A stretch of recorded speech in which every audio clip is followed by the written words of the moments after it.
Hello there, very good afternoon and welcome to Lunchtime News here on News First, where the people come first. You're joining me, Naveksha Gunasekara, and let's start off by taking a look at your headlines. CPC requests the general public not to remain in queues at filling stations to obtain diesel. Lack of medical equipment at the National Hospital. Limitations in laboratory activities. Litro Gas requests for a price hike on domestic gas cylinders. රජය එවැනි පාඩුවක් දරාගත්තේ නැත්නම් අනිවාර්යෙන් මිල වැඩිවීමකට යන්න සිද්ධ වෙයි. පුරවැසියෙක් විදිහට අපේ ප්‍රාර්ථනය එකයි. නමුත් Constituent parties turned their backs on Pakistan Prime Minister Imran Khan. In your top story this afternoon, the 5th BIMSTEC summit was held in Colombo this morning. President Gotabaya Rajapaksa chaired the meeting online. The pandemic badly affected all nations. Many countries underwent significant economic, social, and political change, with its ripple effects continuing to impact the global economy. Rising oil prices, freight charges, and supply constraints arising from the pandemic are causing inflation around the world.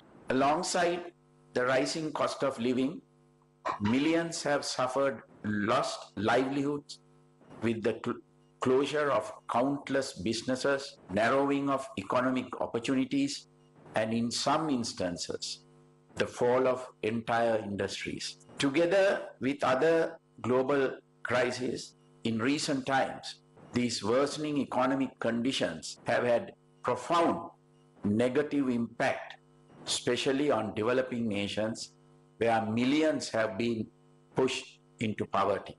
Recovering from this situation will require improved international and intra-regional cooperation in the coming months and years. However, I'm confident that together with the remarkable strength and resilience of our people, tried and tested over time, and the cooperation of our regional and international partners, Sri Lanka will prevail over these difficulties and engineer a rapid economic recovery.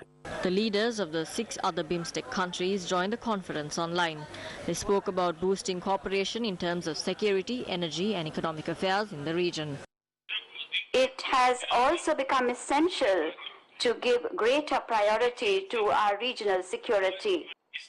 India will provide the Secretariat with financial assistance of $1 million to increase the Secretariat's operational budget. We have adopted the BIMSTEC Master Plan for Transport Connectivity.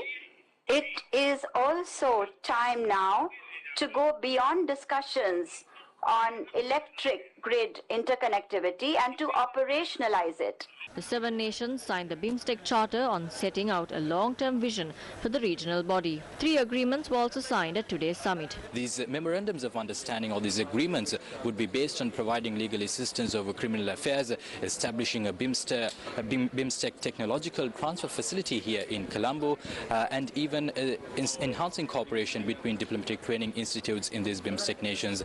The 7 nations also adopted a master plan on transport connectivity. Sri Lanka handed over the chairmanship of BIMSTEC to Thailand at the end of the summit.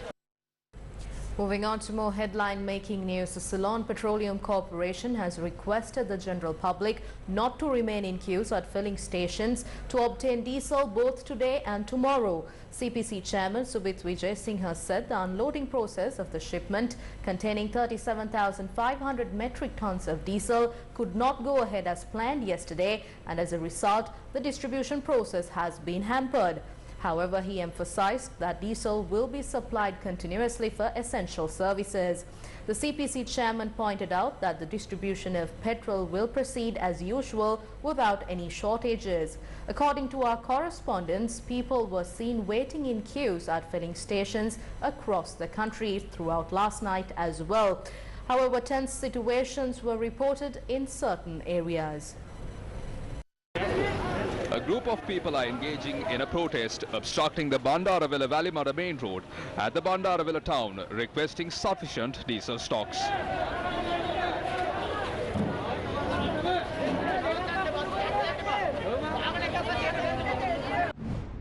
Meanwhile, a tense situation was reported at a filling station in Bandaravilla this morning.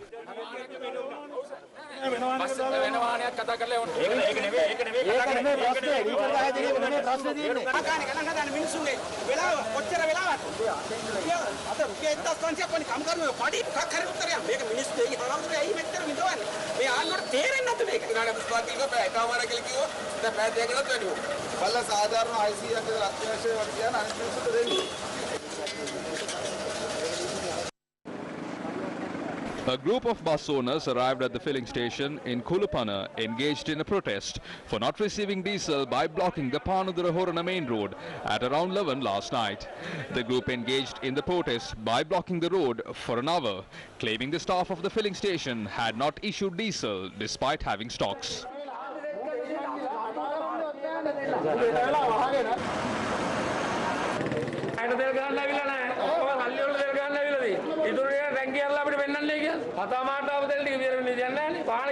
Subsequently, with the intervention of the police, distribution commenced.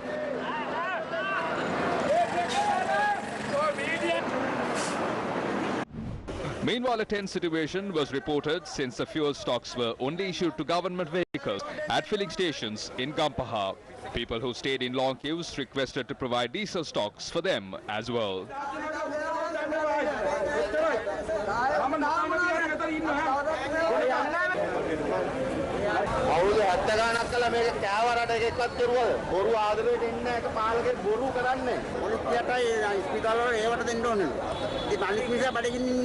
With the intervention of the police, diesel stocks worth 2,000 rupees was issued to the people.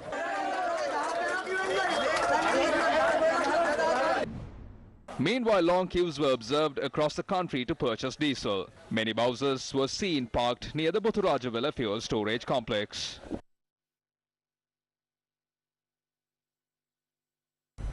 Just hours after State Ministry of Consumer Protection Lasanthala Giyavanna predicting that the price of a litre of gas may increase given the depreciation of the rupee against the dollar, litre of gas today requested for the price of a domestic gas cylinder to be increased.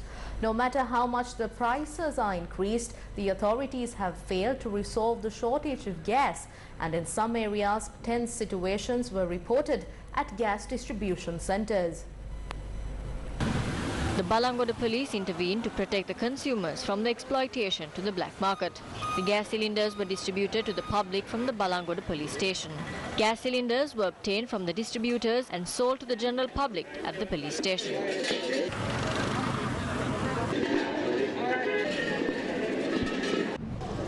People in Ukwata in Gintota stayed in queues with the expectation of taking a gas cylinder home despite the rainy condition in the area. Laboratory activities at the Colombo National Hospital have been impacted due to the shortage of medical equipment. Senior officials attached to the laboratory operations at the Colombo National Hospital noted that orders have been made to obtain the required equipment. As a result, the laboratory operations are conducted at a minimum level. Meanwhile, the All Ceylon Inter-District School Children's Transport Service Association states that they will refrain from engaging in their duties from next Friday if the fuel crisis is not resolved immediately. We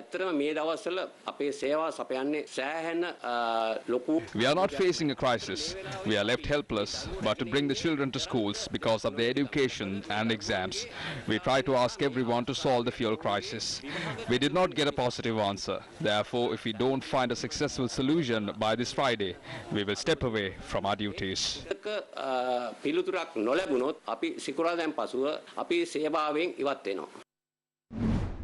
The Public Utilities Commission of Sri Lanka granted approval to the Ceylon Electricity Board to disrupt the supply of electricity for 10 hours today. Groups M to Z will experience a 10-hour power cut between 8 a.m. to 6 p.m. Groups A to F and P to R will experience a 10-hour power cut between 2 p.m. to 12 a.m. Groups G to L and T to W will experience a 6-hour power cut between 8 a.m. to 2 p.m. and a 4-hour power cut between 6 p.m. to 10 p.m. The main reason for the power crisis in the country is due to the lack of water in reservoirs to generate electricity at the hydro power plants. The fuel required to operate the thermal power plants is not available. This situation has arisen as a result of political authorities and PUCSL have not implemented the solutions that we have proposed. Based on the provided fuel, a 10-hour power cut will be imposed today. Based on the situation, the duration to impose power cuts will have to be increased. Fuel available will be sufficient only for 3 days at the barge power plant. තවත් කපන පෑ ගන්න වැඩි කරන්න වෙනවා. මොකද බාජ් විදුලි බලාගාරයේ තව දින 3කට පමණ තමයි තෙල් ඉතුරු වෙලා තියෙන්නේ. ඒ අනුව කපන ප්‍රමාණය තවත් වැඩි කරන්න වේවි. මේ මදි ප්‍රමාණය මෙගාවොට් 1000ක් වුණොත් පැය කීයක් කපන්න වේද? At present, 10-hour power cuts are imposed. It could increase to 12 to 15 hours. I believe it is better to say how long will you have electricity than to inform how long will the power cut be. Meanwhile, 3 people were injured following a generator explosion last night. Police said the explosion has taken place while the generator was being inspected after it stopped functioning. A 38-year-old woman and her 2 children were injured following the incident. Our correspondent noted the injured were transferred from the Badulla General Hospital to the Colombo National Hospital. Meanwhile, many people in the country are alleging that the power cuts are not imposed according to the schedule announced by the Ceylon Electricity Board.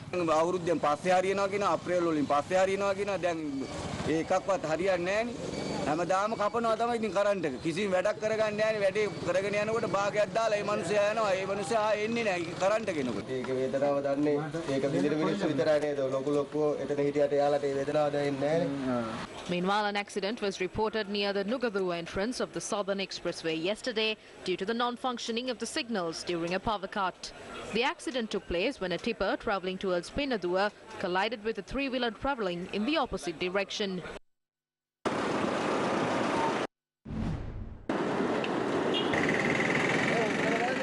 People across the country have started to take to the streets against the rising cost of living. A silent protest organised by the civil societies of Balapitia continued for the 4th day today. Yesterday, the protest was held at the Kandegoda junction.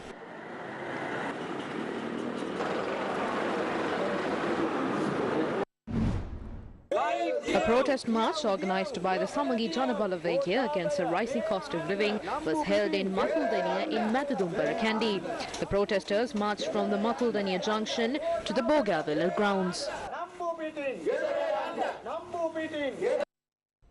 The trading at the Colombo Stock Exchange was halted for the 2nd time today. This was due to the S&P SL20 index dropping over 7.5% from the previous close. The halt was lifted at 11:40 a.m. News First with the people.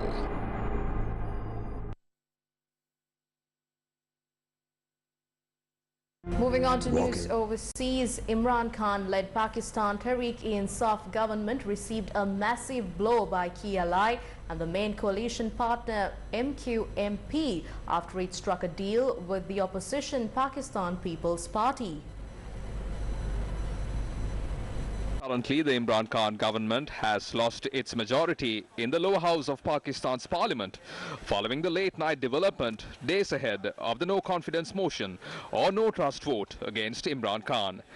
Pakistan's joint opposition has now 177 members of the National Assembly after the ruling coalition partner MQMP decided to part ways with Imran Khan-led government that is left with 164 members of National Assembly. Notably, in order to take the no-confidence motion against the Prime Minister successful, Pakistan's joint opposition requires the support of 172 members of the National Assembly. Walking from village to village, from home to home, for years and years. Listening, learning, understanding, helping, leading. Because the foundation of leadership is knowing the heart of the people. Gun Mantha, by the people, for the people. And that's a wrap of lunchtime news here on News First, where the people come first. Thank you for joining. You can always log on to our website, that is www.newsfirst.lk, for all these stories and much more. Stay safe and take care.